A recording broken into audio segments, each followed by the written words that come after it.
Hello and welcome to latest edition of Canutillo Convos, the official Canutillo ISD podcast. I'm here. I'm Gustavo Reveles, the Director of Communications, and I'm here with our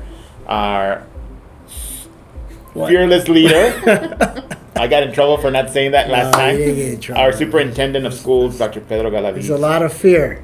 There's a lot of fear. There's no such thing as fearless. And we have a special guest today, which is an internal guest, to talk about a special project that we're launching. We have Laura Caballero, who is our multimedia specialist here in Canutillo ISD. Welcome, Laura. Thank you. I'm always here. I'm just talking today. She's always here. She's always helping us with the podcast, but she stays quiet. And this time around, we're making her speak. We are going to make her speak because she's usually on TikTok. But that's going to be banned all over El Paso, all over the state agencies, according to Abbott. Abbott's doing that too. So far, we're still on TikTok.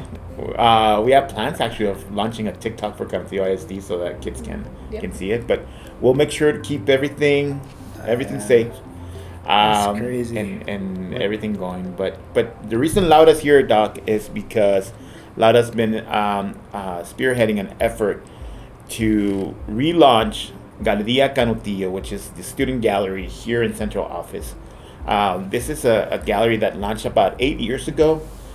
Here in Central Office, we have tons of wall space that was sort of just bare, and we decided what better use of that space than to showcase student artwork.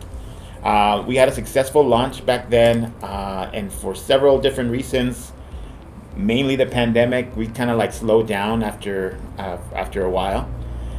So we've had student art hanging there for years now that's been stagnant.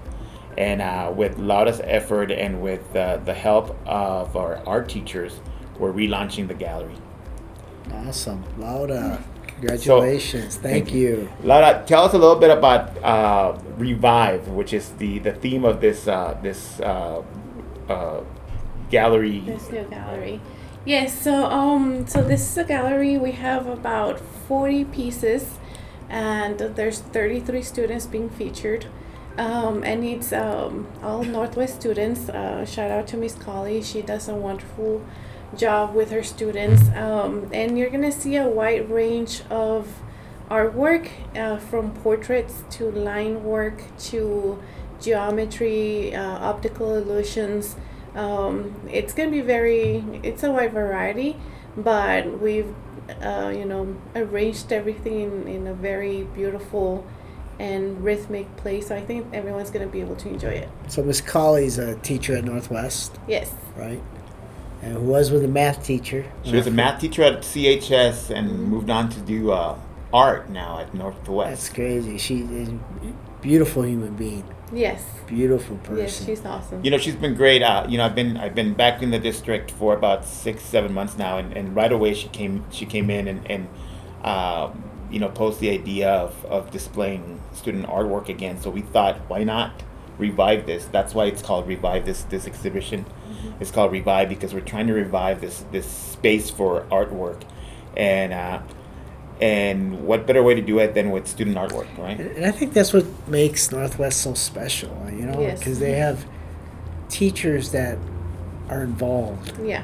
It's not just the core English, math. Right. It's art teachers that that care. I mean, when you're considered one of the best schools in the country, and they're up for another award. Yes. Right. One of the best schools, but it takes teachers like that and staff like that. Yes. But I'm going to switch, Laura, because a lot of people don't know, or maybe they do know, that you're a artsy person yourself. I am. I did graduate with a Bachelor of Fine Arts. So I probably get too excited about this gallery, and it is a big deal because you look at the Northwest students and they have a blue ribbon.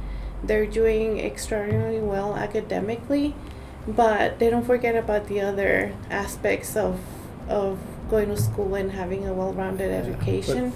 But I want to go back to you. No, well, the reason because you have your own office. You also You also, I want to say curator, but of Right. art gallery and art show. I do want to plug in just one tiny bit. No, I am plug it. amazed by these students because the assignments that they're working on while they're in high school, I worked on those same assignments when I was in college. Already in my art major. So they're just way ahead of everyone at this point. Well, and it shows that while we focus a lot on science, technology, engineering, and math, and those are very worthy sort of topics and subjects to study, we can't forget about the arts. Doc, you and I have spoken about this. Any school district that wants to be a premier school district, that wants to go above and beyond, yes, focuses on the core subjects. Yes, obviously, right? But it also places special focus on fine arts. Parents value that, students value that, and making sure that we have access to all types of fine arts, not just music. Music's great, and we have, we've spoken to our band director here before in this podcast, but the fine arts go well beyond that. There's visual art, performing Theater. art, and Canutillo, Canutillo is very much a supporter of fine art, and we have a strong theater program at the high school that is putting up plays left and right. We have dance performers and programs that are competing at the state level. We featured some of them just last week, and now we have these visual artists that are creating artwork that is worthy of exhibition. And we're going to be doing that not just with this exhibit. This is the first one of many that we want to kind of revive it with, and we have plans to work with all teachers at all grade levels to make sure that that we're collecting artwork to feature here on our walls, and even downtown, at other facilities. We're in conversations with County Commissioner Sergio Coronado to make sure that student artwork is also presented at the county courthouse. So Laura, when you do art, I was an athletic, did sports, right? Right. When you draw, when you drew, right? I guess for me, when I used to do art, I was like, how can you grade my art? Because that's my art. It's my creativity. Right. It's like an English teacher grading my poem. Right. Edgar Allan Poe. Who's that? Jack Edgar Allan the Frost, right? The the Crow. I mean, how can you grade? And I think that's what with school is we try to put a grade on everything versus this is your spirit, this is your passion, this is your vision. And I think absolutely, right? I think, at least when you're starting as an artist, you are graded based on, like in this case, if they're doing a line drawing, are they doing the line drawing successfully? Like, you can always incorporate the part of you that's the artist and what you're passionate about, but is it meeting that guideline of being the line drawing of, are you using the right tools, the right rulers, the right pen or pencil? But is there anything the right in is. art? Is there anything right in the world? Because sometimes what's right to you, what's right to the dominant culture, the majority of the culture, may not be right to me. Well, let me put it this way, Laura. I think what he's saying, because I hear this all the time, right? I'm not an artist, but I'm a lover of art, right? Right. And I hear this, and I just heard it last week when we were taking a look at some paintings, and this hockey player that's listening said, "I can do that," right? And it was abstract art. I told him, like, can you really? I mean, you think you can, but can you really? There are layers and rules, even in abstract art. There's rules and pathways to doing this, right? Yeah, definitely. Like, even when you're doing your own thing, I mean, Cubism, like when Picasso started doing that, everyone thought it was really, really bad, but then he created a whole art movement, So you definitely need to follow your basics, like composition, color, balance, all these things, but then add your spin on what you want to do. But you always keep those in mind. So what gallery do you support a group, right? Yes. Every year? I'll do my plug-in. I'm part of Las Artistas. I'm the current vice president and show chair. And so we put out art events in the El Paso area, and actually Northwest has participated in those art events. So that's really exciting to see, both of my worlds kind of like melt into one. What's an event at Los? We do Las Artistas, and they specifically Northwest did the art challenge, which we're gonna have another one in October. So everyone who likes to do art, will probably want to participate in that. But I think in academics, we, like Gustavo said, we focus on like, are they going to be engineers? Are they going to be, I don't know, lawyers? Whatever the case is. But you don't realize that there's such a big world in art. I wasn't part of this, but I know in the Canutillo Galería there was a gallery that was put out by Hal Marcus. They had him as a guest, and he came in and he talked to the students about art, and he taught them, the basics, what he does with his art, how he does his art. And this is a big name, Hal Marcus. He's known around the U.S., probably the world. Right. And he's here in El Paso, teaching our students, what art is. The sports guy, can he throw a ball? Right? No, but he's done a lot of sports I don't know paintings. the guy. I don't know the guy. I actually own a sports painting of his. Do you? Yeah. What did he paint? He painted a El Paso Rhino sort of scene, and cool. I bid on it. What's his name? His name is Hal Marcus. Hal Marcus. Yes, and he's like such a laid back, for the amount of fame that his name is. He's such a laid back guy, but his paintings sell for thousands of dollars, and I think it's really important to keep nourishing. Well, and I think we don't think enough about careers in art, and there's plenty of them. Yes. I know that there's programs within the city to help develop the business of art among artists, right? Because artists think of their craft and their art, but where a lot of times they fail is in how to monetize it, how to make sure that they develop a good business plan, and there's programs to help them do that and be successful. El Paso's home to tons of world famous artists. We have people here like muralists like Ensimi, muralists and people like Hal Marcus, or like who else? We have the Titovits. We have and these are world famous artists that live in El Paso, and Gaspar Enriquez, who is Jesus, just amazing artist. So there is, and these are successful artists, people that are making a living through art. So when we're talking about career and technology, and we're talking about career pathways, this is another one, and this is something where we can capture a student that may not be, who's inclined in the arts, and may not be thinking of it as a career, or that it may not translate into something that is worthwhile as far as money, but there is an opportunity there. Yes. If you're good enough, passionate enough, and you learn how to make a living out of it. And I don't know if I know you've heard, but Dr. Galaviz, there's this artist in El Paso, Patrick Abaldon. He was a lawyer, and he stopped practicing because now his art business is more lucrative. Yes. Yeah, he's a very successful lawyer. Yes. And I started, doodling and painting, and his art is so vibrant and very El Paso-like, right? Yes. Really? Oh yeah, it's fantastic, and he sells his pieces for even prints of thousands of dollars. Office if you wanna meet him. And I have one in my.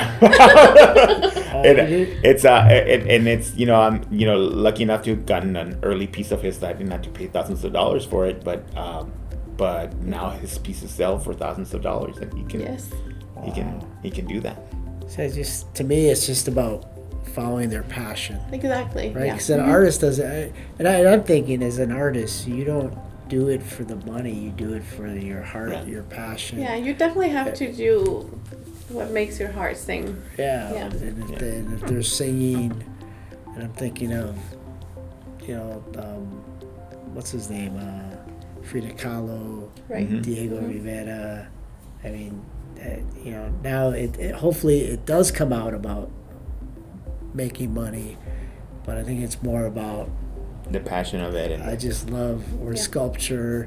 Speaking of sculptures, did you see the new MLK sculpture in Boston? yes, it's creating a lot of controversy. Yeah. Well, okay, so it's called the Embrace, Yes. and it's supposed to be just very the arms of Dr. Martin Luther King Jr. embracing his wife, Yeah, when he won but it's the- just the arms, and it's very abstract.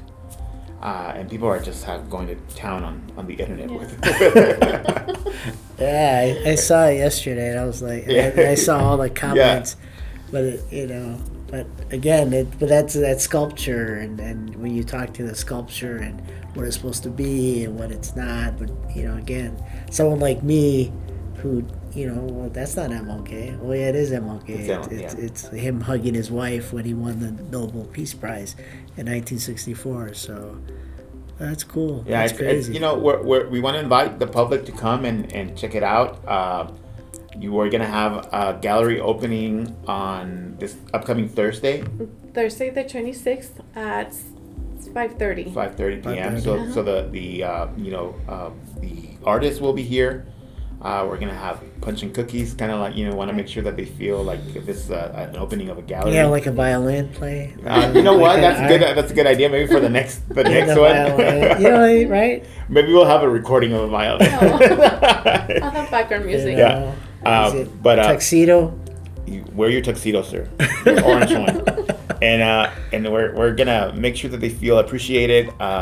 We don't often think of student artists as being successful and doing all these things, so we want to make sure that they feel the love that other students normally get here. And I'm excited about this venture, and I'm excited about reviving the Galería Canutillo. Yeah, thanks, Laura. Thanks for leading it. No problem. Appreciate It's it. exciting. Great. And well, we have a board of trustees meeting next week. Dog, anything you want to mention about that? What are we? We did that survey, right? we did do. that We're survey. going We have the to results of that survey, that community input survey. Yeah, we'll release the results on at the board meeting. I think it's going to be interesting. Obviously, Canutillo's growing, and we have some growing pains, to cope with. So I invite the public also to tune in or come to the board meeting, hear about how we want to grow our way out of this little dilemma that we have when it comes to. I was trying to think of a David Crosby song that could lead us or lead I'm us. not too Sing it. keen on folk rock music, so I don't know. But Because that's all CNN played was all his All his- passing and David Crosby and Nash, correct? yes, something like that. So come this Tuesday, or first come this Tuesday is our board meeting, Yes. and then Thursday for the gallery. Yeah. So we have a busy week. Yeah, We do. always do every day as long as our babies come. That's right. It's a busy day, and it's a blessing. Great. Well, everyone, thank you so much for tuning in to this conversation here with Dr. Galaviz and Laura. Thank you. And those of you, I know some of us are not gonna, because the Packers are out of the playoffs, so you have plenty of time. Because the Packers are not. There's no other team. What are the America's team, Packers? huh? What are the Packers? Green Bay Packers, What? sir. Green Bay. Come on. The only football teams in Washington D.C. sir. Oh, didn't they have to change their name? We won't talk Let's about move their on. owner. That's bored. I don't understand. We won't talk about their owner. We're going to talk about that. Anyways, have a blessed weekend. Take care, and thank you for letting us serve you and your babies and the whole community of Canutillo. Goodbye. Goodbye.